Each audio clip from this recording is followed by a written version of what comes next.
Is this thing on? Welcome back to Big Mouth and fancy seeing you here in June. A very welcome, my friends, and especially my enemies. Come in, sit down, no touching. I don't do the touching. Welcome back to Big Mouth and welcome back to Tuesday's edition of the Doctor Who Daily. Well, not welcome back to Tuesday's edition, welcome back to the Doctor Who Daily. And before I expand on the dramatic headline that Tosin Cole and Bradley Walsh have been axed from Doctor Who season 13, I'm going to say something because I think this is very important. George Sherd, right, is someone who's on Twitter that I've known of for a long time, right?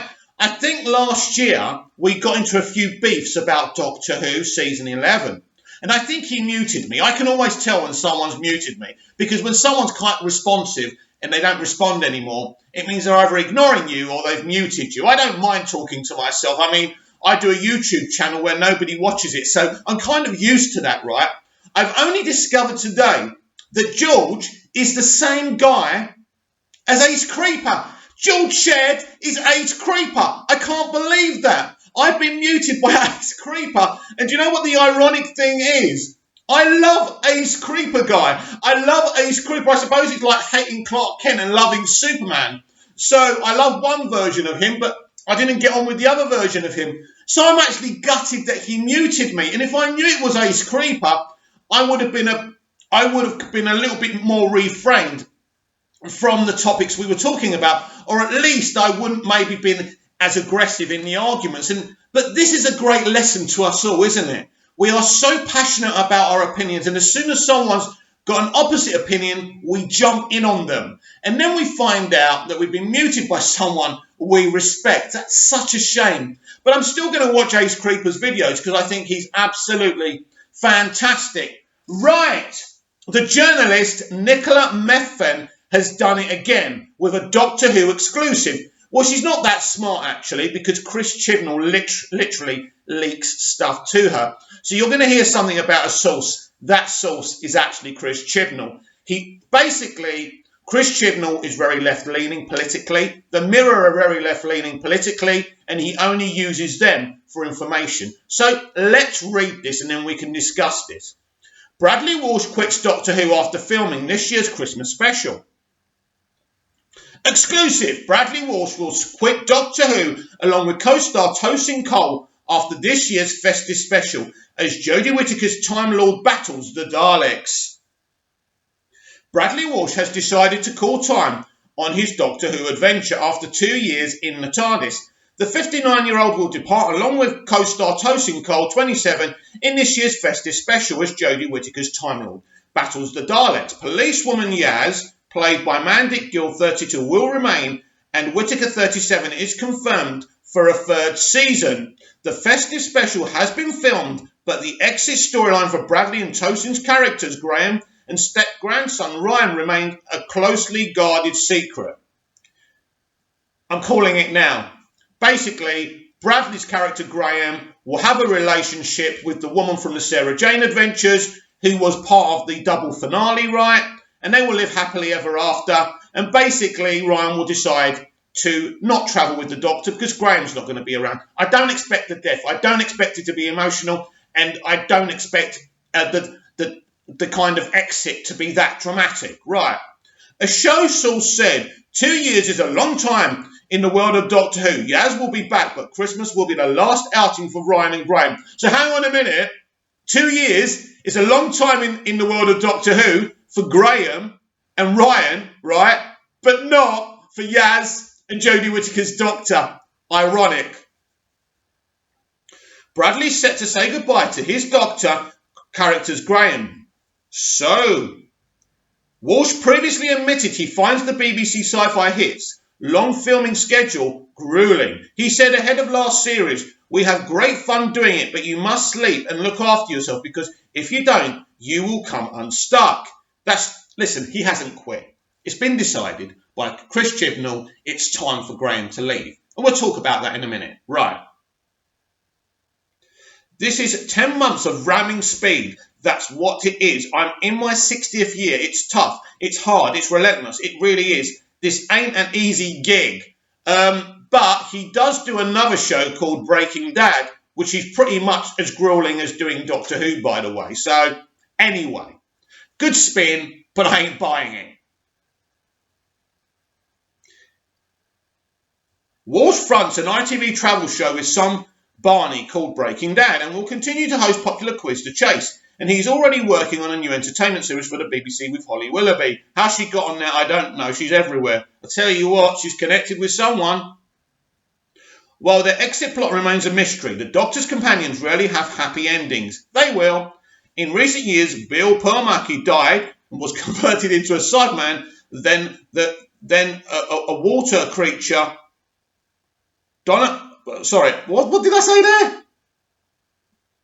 Died and was converted into a Cyberman, then a water creature. Right, okay. Donna Catherine Tate lived but had her memory wiped, while Amy Karen Gillan died alongside hubby Rory.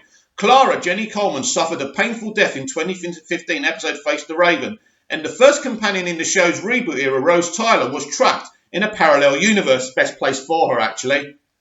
Showrunner Chris Chibnall is already writing the 13th series of Doctor Who, expected to air in the autumn of 2021. So we're looking at September or October time. So forget about the rumours, that's what's happening.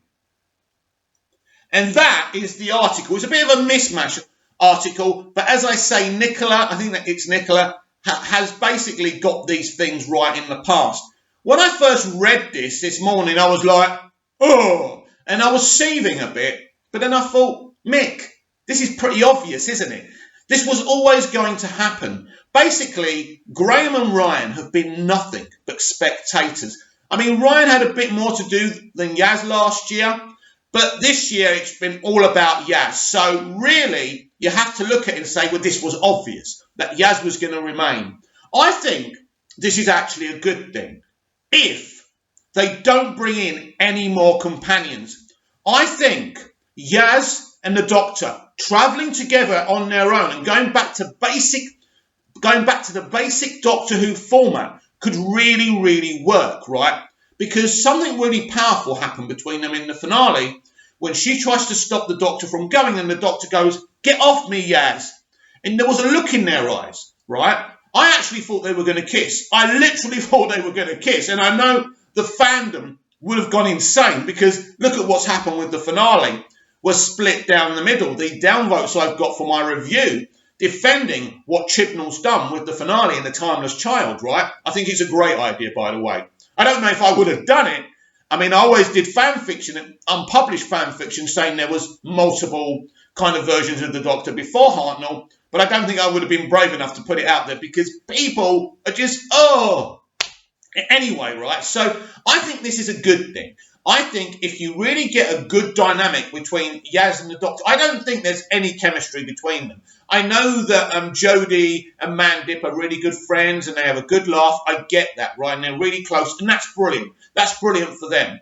But this is part of the problem, the lack of characterization with Jodie's Doctor and these three companions is why the show is suffering so much within the ratings. Because you can create these wonderful legacy, iconic kind of this storytelling that Chibnall's attempting to do with kind of, evolving the Doctor Who legacy with The Timeless Child, which for me is a brilliant idea. But he's given his characters no characterizations. And it's a shame, and it's the same with the guest stars. Their characterizations are piss poor. But what's really funny for me, Chris Chibnall is, he's a very confusing individual in terms of storytelling and creativity, because we've seen him give Sacha Dhawan's Master fabulous characterization and characteristics. So we know he can do it, but he's ignored doing that to the Doctor and her fam, her companions. And you have to ask the question, why? Does he see the Doctor and the companions as characters that should not have characterizations and that should be bland? I don't know. I really don't know, because it's odd. Basically the Master starred in the finale of Doctor Who, while the Doctor was reacting a lot and didn't do much to the last third of the episode. What she did do and her reactions were wonderful. But I want you to think about something, because I think people are overly focused on the canon break, which I don't think is a canon break, and I think it's expanding the myth rather than breaking canon. But that's just my opinion. Imagine if this was Capaldi's Doctor, Smith's Doctor, Tennant's or Eccleston's, right? And we saw this episode and we saw exactly what happened with the Timeless Child.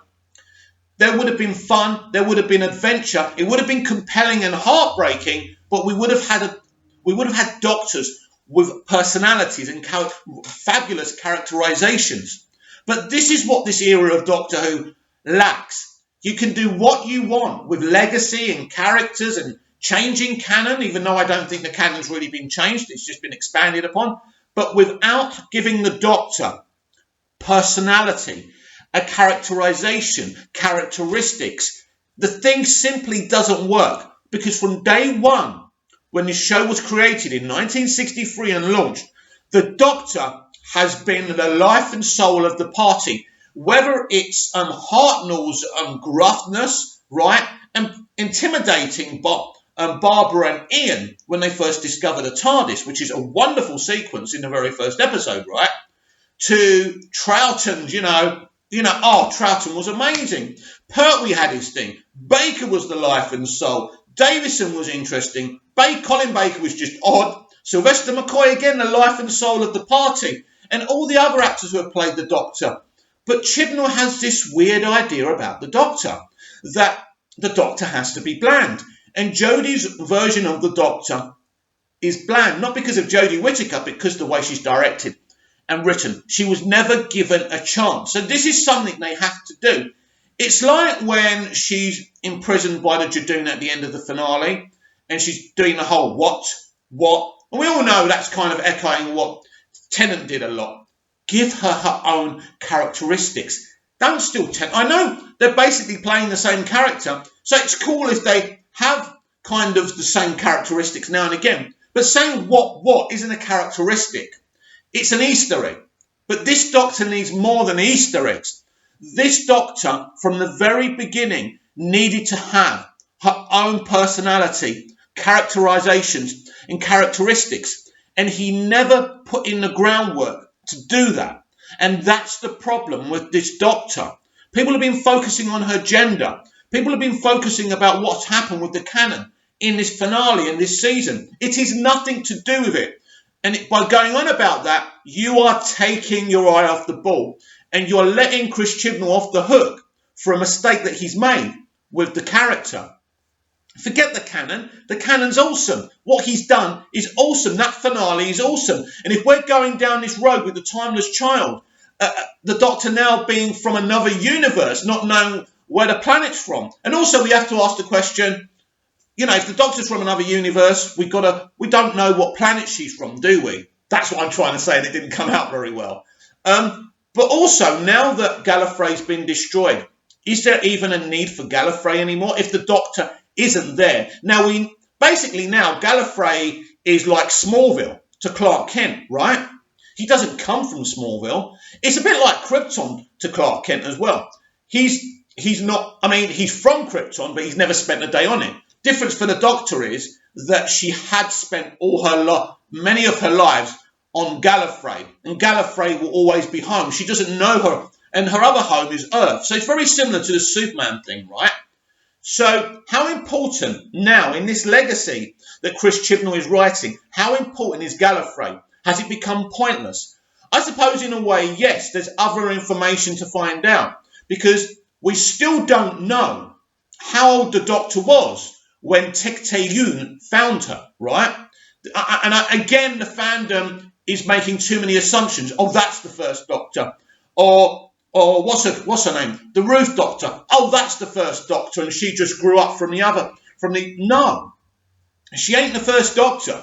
I'm not even sure what kind of Doctor she is, if she can be trusted. I still don't think that the Jo Martin Doctor, as wonderfully played as she is, can be trusted. And she's kind of a nefarious character. And there's clues in there with her holding a gun. And I know they made this whole thing when Jodie's Doctor says, I will never shoot a gun. And Jo Martin's Doctor goes, well, you don't need to tell them that. That was brilliant to kind of explain that away, where she's using it as a threat, right? So I love Jo's Doctor. And I would absolutely be pumped if we were hearing next season she's coming in to lead Doctor Who, but that's not going to happen. But it's also very interesting in a way, because we talk about the lack of characterisation for Jodie's Doctor, and then we barely had Jo Martin's Doctor for, 20 minutes of footage as the Doctor, not as Ruth, but as the Doctor. And as soon as she comes on screen as the Doctor, she kills it. Is that the directing? Is that the writing for her? Or is that actually that she's actually got screen presence in playing the Doctor? I think it's an amalgamation of everything. And I think the problem with Chris Chibnall's era so far, it is inconsistent. Sometimes Jodie comes across within the writing as the Doctor, and she feels like the Doctor, like she did in The Woman Who Fell to Earth. Tongue. I love that when she did that in A Woman Who Fell to Earth. She showed many Doctor characteristics, but that all went away from the second episode, and I'll never understand that. So there's inconsistencies.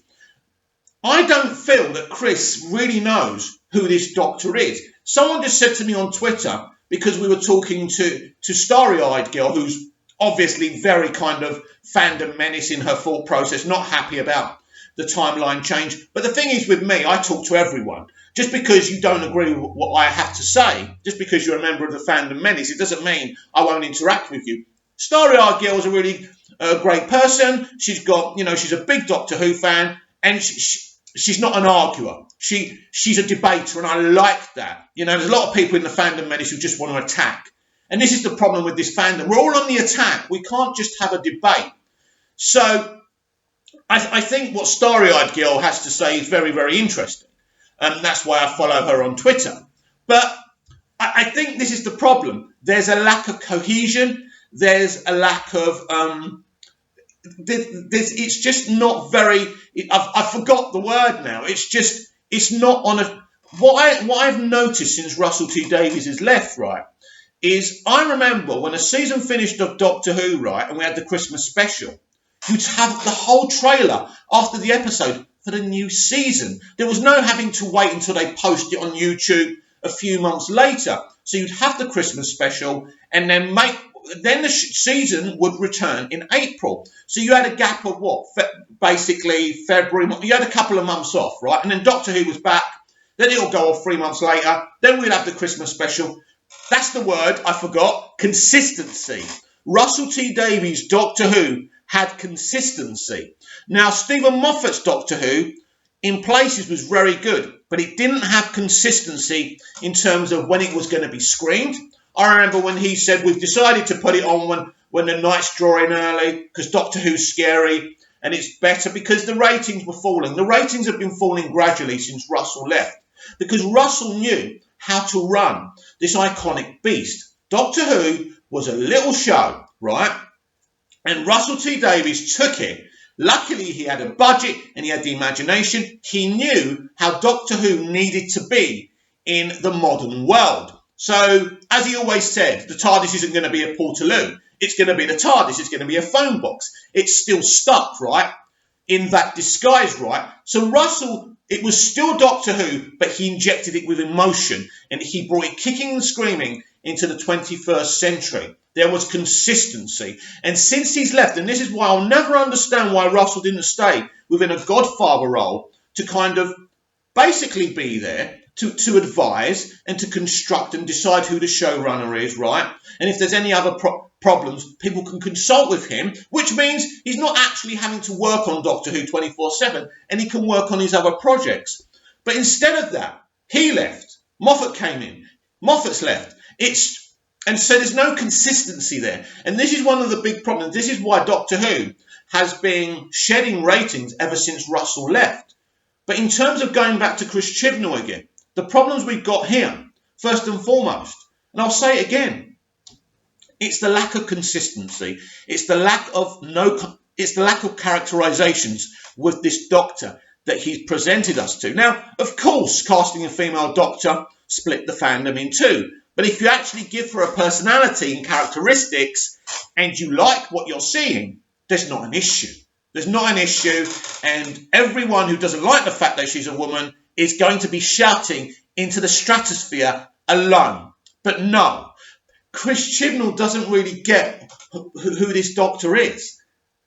And that's a problem. Who is this doctor? What does she like? What does she hate apart from custard creams? And she barely eats the custard creams now. And it's not really an interesting characteristic either. I know other doctors have had these characteristics, but it doesn't work. There's no consistency there. So finally with this season, we've seen a great arc, brilliantly executed, and I like it. And I can't wait to see what he does with this. But I do think it's interesting if Yaz and the Doctor can just travel on their own. I do have a horrible feeling he's going to add new companions, but hopefully he finally understands that 3 companions are unworkable for him. Free companions can work, right? It worked with the first Doctor because they interacted, they had a dynamic, and it worked. That beautiful conversation between Yaz and Graham was the first kind of conversation I've ever seen between them two. And if there has been others, they haven't been very effective. It's been Graham and Yaz. No, sorry, Yaz and Ryan. And even their conversations are very fleeting. These are just 3 people standing there observing what this alien, this magnificent alien is doing. When we look at companions gone by since the revival, Rose, a young woman who comes from a council estate, who lost her father when she was a very young girl, has been brought up by this magnificent, strong, every woman, Jackie Tyler. We loved Jackie, didn't we? And then Martha's character, and we saw there was so much fleshing out with Martha's character, then Donna's character, and then we had Clara Oswald. Then before that, we had Amy Pond, right? And Bill was a really brilliant, fleshed out character as well. Different to the others, but she still worked. But these 3 characters haven't been, this is what I mean, no characterizations whatsoever. It's not about canon. You've got to get your characters right. I write, I know. I give scripts to TV companies. Most of them are rejected. So I know what works and what doesn't because they tell me. They tell me, sorry, Mick, we like your concept, but where are your characterizations? Oh, we like your characterizations, but we don't like the concept. You know, oh, this is not going to work. This is how this industry works. Because obviously they don't want to do stuff that's not going to work. I understand that, right? But Chris Chibnall, because of his reputation, because of Broadchurch and what he accomplished, let's just say in the first season, right? He's allowed to come on and have these characters with no personality or characterizations. And that's where the mistake is. Don't care about the canon thing. He's expanded on it. He's made Doctor Who more interesting and more exciting. But it's as I think someone was saying the other day on YouTube. I think it's Council of Geeks, another great Doctor Who YouTuber. I think he wasn't happy with there being pre-Hartnell Doctors. I love it, by the way, but he doesn't, and I respect him, right? But he was saying it's like there's no point to it. It's like they're not even going to expand to it. It's like when the Ruth Doctor says to her, has being you in the history that you know ever held you back before? And it's like they're saying, it's like the Ruth Doctor was trying to dissuade the Doctor from looking into who she is, because that's the problem. Because what Chibnall has done, he's created more secrets, but he doesn't want to delve into these secrets. He's created a new mystery backstory for the Doctor. So that's got to remain a mystery now because he's shattered the other mystery. That's the issue with it. But people are saying, well, hang on a minute. You created an intriguing mythos here, and we kind of want to know more. And he's saying, well, you can't, because I've shattered that. Now I have to keep that. So this is where the problem is. And this is why I said I've always loved the idea of pre-Hartnell Doctors, but I don't know if I would do it. Because the Doctor has to be a mystery. Because now there could be even millions of versions of the Doctor out there, and we don't know who they are. So the potential to see other Doctors in the same episode as the current Doctor, there's things like that. There's really interesting things. The problem is now, where before we knew every person who played the Doctor, now in the stratosphere, there's others. That changes things. In a way, it's a bit like what Rian Johnson did with the Jedi. He kind of had that kid with being force sensitive at the end of The Last Jedi. And I felt underwhelmed by that because I felt I don't like the idea of anyone being able to be a Jedi. And I know that those regenerations, millions, 50 million, billions, or whatever amount they are still the Doctor. And there's still mystery there. And it's still interesting to me. But it poses a different type of questions. And if you're not going to explore that even a little bit, and you're just going to say, well, actually, it doesn't matter what about the memories I don't know. I'm still the Doctor. I'm still great, which is true. But the problem is people are saying, well, actually, you spent this whole episode telling us this stuff. Why did you bother? Why did you set up the Timeless Child? And this is why I kind of suspect that maybe the Doctor isn't actually the Timeless Child and the Matrix was corrupted, and maybe the Timeless Child is the Master or somebody else, which we discussed yesterday. But we will see. We will see where this is going. This might not be the end of the story, but of course we don't know how long Chris Chibnall's running Doctor Who. It's going to be interesting if season 14... Season 13, sorry, I'm jumping. It'd be interesting if season 13 is this Doctor's final season. And again, that poses the question, who's the next Doctor? Could be Joe Martin. Could he be setting Joe Martin up as the next Doctor? I would like that. It'll be interesting, but that depends if Joe Martin even is the Doctor. So, look, we will see. But basically, I'm excited if it is going to be Yaz and the Doctor travelling together. That will be interesting. But as I say, we shall see, because you can build up a really special dynamic with two characters. And Jodie is a great character actor. If they give her that opportunity, whether Yaz and the Doctor will become romantically involved is another swarm that could hit this show. And I don't think this will attract more people, but there you go. This era is already tainted. I mean, it clears about 5 million viewers when everything's counted, so it's still pretty strong. But you would expect a healthy show to at least have a bounce up in a really excited, anticipated finale like we had last week. But it didn't happen. But ultimately, the numbers are solid. Anyway, comment down below, like, share and subscribe, and I'll be back tomorrow with more Doctor Who Daily. See you then.